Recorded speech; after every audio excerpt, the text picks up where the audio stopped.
देखो, आपका पॉइंट है दैनिक जीवन में पीएच का महत्व क्या है। आपको मैं बता दूं, जो बच्चे नहीं आए थे, पीएच मान किसी जलीय विलयन का पीएच मान, चाहे कोई विलयन है, अगर उसका पीएच मान अगर 7 है तो वो बताएगा कि विलयन उदासीन है। क्या है भाई? उदासीन है। बताए थे ना। अगर 7 से कम है तो क्या है, और 7 से ज्यादा है तो बताया गया था।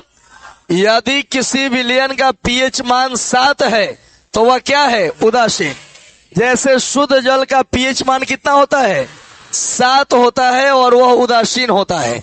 लेकिन अगर 7 से कम होगा तो अम्लीय होगा, माने वो खट्टा लगेगा। उस पदार्थ को खाइएगा तो कैसा लगेगा? अगर 7 से ज्यादा होगा तो उस पदार्थ को खाइएगा तो कड़वा लगेगा, क्षारीय होगा। ये पिछले क्लास में सब बात हो चुका था।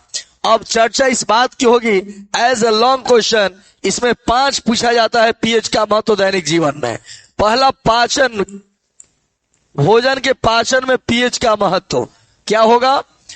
पहला आपका भोजन के पाचन में पीएच का महत्व।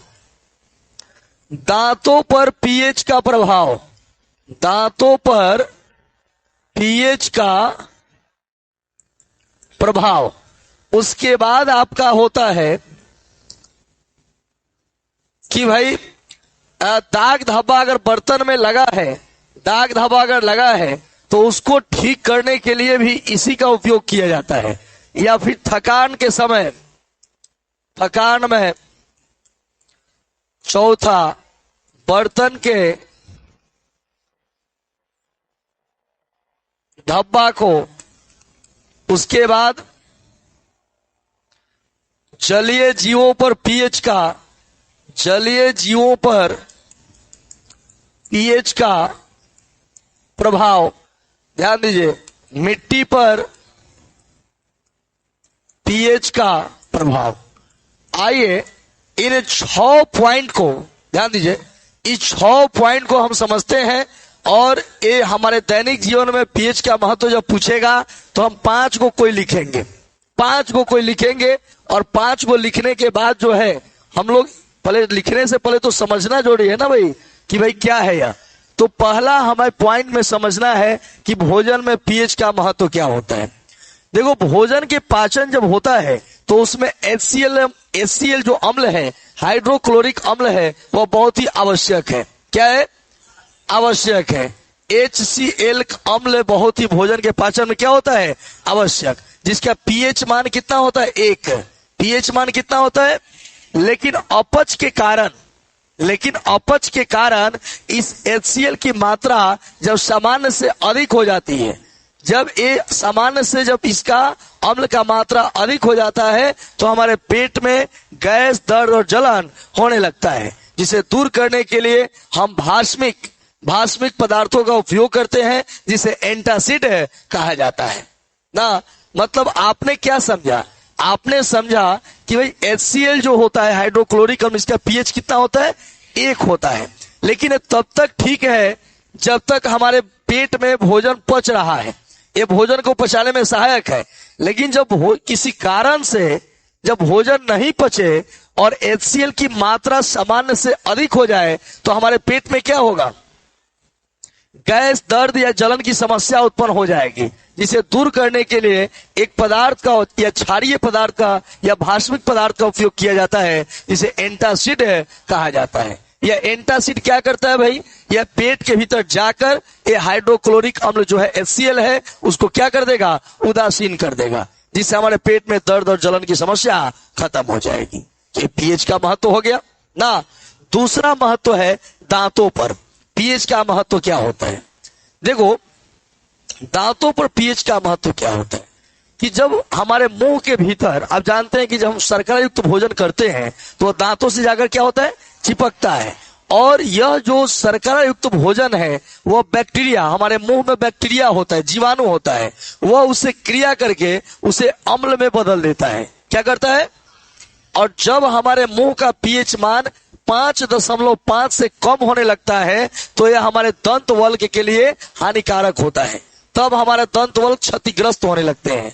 और हमारे लार जो होता है, वह क्षारीय होता है, वह उस अम्ल को के कुछ भाग को क्या करता है, नष्ट कर देता है। और बाकी जो है टूथपेस्ट, जब हम भास्मिक टूथपेस्ट का उपयोग करते हैं, या नीम के दांतों का जब क्षारीय रस जब वहां दांतों पर पड़ता है, तो जो अम्लीयता है वह क्या हो जाता है, नष्ट हो जाता है। हमारा दांत क्या होता है, सुरक्षित होता है। मतलब अगर 5.5 से मुंह का पीएच मान कम होने लगे, माने अम्लीयता बढ़ने लगे, तो हमें दांत का जो दंत वल्क है वह क्या हो जाएगा, क्षतिग्रस्त हो जाएगा, दांत हमारा कमजोर हो जाएगा, दर्द करने लगेगा, दांत झड़ने लगेगा ना, यह होता है।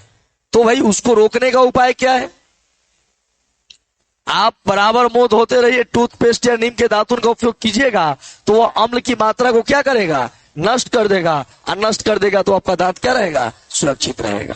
यह क्या हुआ, दूसरा लेक्चर इसका, कि भाई दांतों पर क्या प्रभाव है थकान में, समझना होगा इस पॉइंट को। आप देखिए, ज्यादा दौड़ भाग करते हैं तो आपकी जो मांसपेशियां हैं उसमें दर्द या खिंचाव होने लगता है।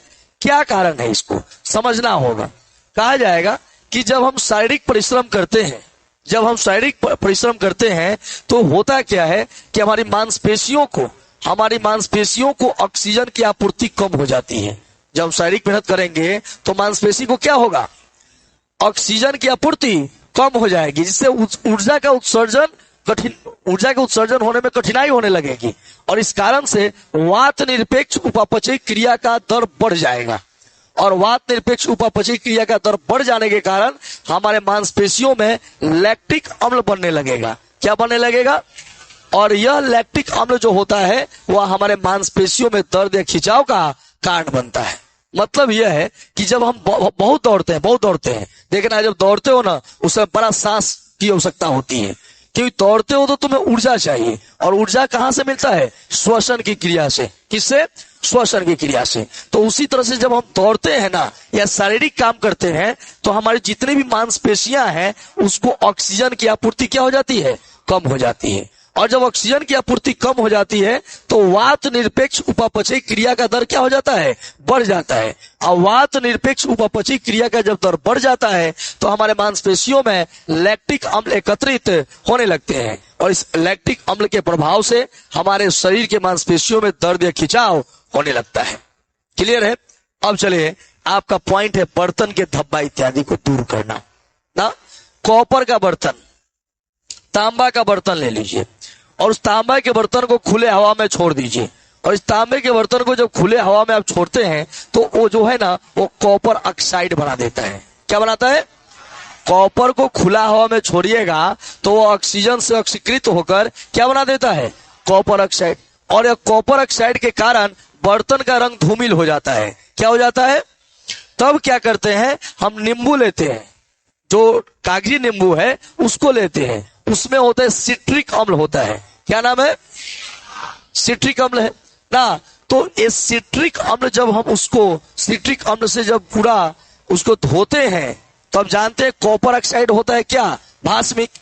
और आपका सिट्रिक अम्ल क्या है, अम्लीय, वह रिएक्शन करके उसे उदासीन कर देगा ना। तो इस प्रकार से क्या होगा, उसके दाग धब्बे दूर हो जाएंगे ना। अब आते हैं जलीय जीवों पर पीएच का क्या महत्व है। देखो, जल का पीएच मान जब 7 के आसपास रहता है तो उसके जलीय जीव क्या रहते हैं, सुरक्षित रहते हैं। लेकिन जल का पीएच मान 7 से कम हो जाता है या 7 से जब ज्यादा हो जाता है तो वह जलीय जीवों के लिए क्या हो जाता है, खतरनाक, और जलीय जीव मरने लगते हैं। उसी तरह से मिट्टी का पीएच की बात करें तो मिट्टी का पीएच मान जब 7 रहता है तो उसमें पौधों का विकास ठीक होता है। लेकिन जब 7 से कम होने लगता है, अर्थात मिट्टी की अम्लीयता बढ़ने लगती है, या 7 से अधिक होने लगता है, मिट्टी की क्षारीयता बढ़ने लगती है, तो फसल उसमें ठीक नहीं होता है, फसल का विकास ठीक नहीं होता है। इस प्रकार आपने देखा कि भाई ये क्या है, इस पीएच का क्या है महत्व। एक बहुत ही विचित्र बात मैं बताने वाला हूं। प्रकृति भी उदासीनीकरण अभिक्रिया करती है। देखो कैसे, जहां रोग है वही दवा है, जहां रोग है वही दवा है, लेकिन हम लोग को समझ में नहीं आता है। पुराने लोग जो थे, जो औषधि के जानकार थे, वे देखना कि कोई आस पास में जड़ी बूटी उखाड़ कर दे देते हैं, आप पीस कर कहते हैं पी जाओ और ठीक हो जाता है। चाहे जॉन्डिस या कोई भी बीमारी होता था, पहले लोग ऐसे ही ठीक करते थे। एक नेटल का पौधा आता है और एक डॉग का। क्या भाई? नेटल, एक का नाम है डॉग। क्या है भाई? नेटल और डॉग। ये क्या होता है ना कि नेटल के पौधा में रोआ होता है। क्या होता है? रोआ। अगर इसका रोआ आपके शरीर में टच कर जाएगा ना तो रोआ से मेथेनोइक अम्ल निकलता है, जिसको फॉर्मिक एसिड कहते हैं।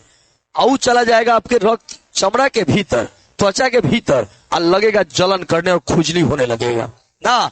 जैसे चिंटा काटता है ना, चिंटा काटता है तो लहर कितना होता है, वैसे ही उसका रोआ जब टच करेगा ना तो फार्मिक एसिड या मेथेनोइक एसिड को वो क्या कर देगा? डाल देगा। और जिससे आपके त्वचा में खुजली होने लगेगा, आपका त्वचा में जलन होने लगेगा, तो अब आप लगिएगा कूदने।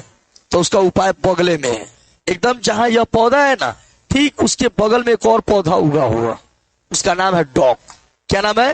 डॉग। कहीं भी प्रकृति में अगर कोई ऐसा चीज है, पौधा है, जिसको टच करने के बाद आपको खुजली होने लगता है, तो ठीक उसके बगल का एक दूसरा पौधा उठाइए, निकालिए, उसका रस निकाल कर रगड़ दीजिए। और ये डॉग के पौधा में भी वैसे ही किया जाता है। इसके पत्तियों को लिया जाता है, इसके रस को रगड़ दिया जाता है। तो जानते हो क्या करता है? ये होता है मेथेनोइक अम्ल, ये अम्ल है, और यह भस्म है। ये आपस में क्या कर देगा? उदासीन, और आपका लहर और जलन ठीक हो जाएगा ना। प्रकृति भी गजब प्रकार की है। जहां बीमारी है वही क्या है? इलाज है। और जहां इलाज है वही बीमारी है ना। अब देखिए, पहले जो था, पहले ब्लड कैंसर जो था वो नहीं होता था लोगों को। होता था? नहीं होता था। प्राचीन समय में होता था जी? नहीं होता था। आज हो रहा है। क्यों? जैसे जैसे साइंस तरक्की कर रहा है वैसे वैसे प्रकृति चुनौती बढ़ा रहा है। कह रहे भाई इसको खोज कर दिखाओ, अभी खोजा नहीं गया है। वो खोज लेगा तो कहेगा इसको खोज कर दिखाओ। तब मार्केट में HIV एड्स आया। भाई साइंटिस्ट को चुनौती देता है कौन? प्रकृति। कहता चलो उसको खोज लिया, चलो इसको खोज कर दिखाओ। ये खोज लेगा तो कोई नया बीमारी आएगा। अब देखो हम लोगों ने रेबीज, हैजा, टाइफाइड, मलेरिया, इस चेचक जो भी है, इस सब चीजों का खोज हम लोगों ने दवा का कर लिया। तो फिर मार्केट में नया आया, कोरोना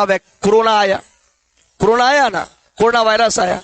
अब कोरोना वायरस परेशान किया, साइंटिस्ट मजबूर हो गए खोजने के लिए, दवा खोजे, वो बीमारी क्या हो गया? खत्म हो गया। फिर अब चुनौती है, फिर कोई नया बीमारी आएगा, कुछ दिन परेशान करेगा, फिर उसको खोजा जाएगा। तो ये लगातार जो है होता रहेगा। प्रकृति में रोग है तो उसका निवारण भी है, और निवारण है तो रोग भी है ना। तो रोग उत्पन्न होगा तो उसका निवारण हो जाएगा। जैसे यहाँ पर अगर किसी को किसी प्रकार का रोग लगता है तो निवारण करते हैं कि नहीं करते हैं? उदासीनीकरण अभिक्रिया अपनाई जाती है। एक कल अपनाई गई थी ना, वो पूर्णतः उदासीन उसको मैंने कर दिया। दवा खा रहे लोग, कर रहे कि अभी उसका सूजा हुआ है, अभी उदासीनीकरण अभिक्रिया लगातार चल रही है। उसमें अम्ल ज्यादा था, अब मैंने क्या कर दिया? भस्म का उपयोग कर दिया। अब दोनों टकरा कर क्या हो गए? उदासीनीकरण अभिक्रिया हो गया। अब ये जो है थोड़ा सा आराम बुझा रहे, कर रहे, मुंह तोप कर चल रहे। गांव के लोग बता रहे थे ये जो अंगौछी ओढ़ कर जा रहा है। क्यों भाई? अरे बर्दाश्त थोड़ा सा नहीं हो रहा है। पुलिस का डंडा तो बर्दाश्त हो गया, उनका झापर बर्दाश्त नहीं हो रहा है ना। उसको 2-3 दिन अभी लगेगा ठीक होने में, स्वस्थ होने में। लगे आएंगे, छोड़ेंगे नहीं, आएंगे, लेकिन वो चीज छोड़ देंगे जिस कारण से उदासीनीकरण अभिक्रिया करना पड़ा ना।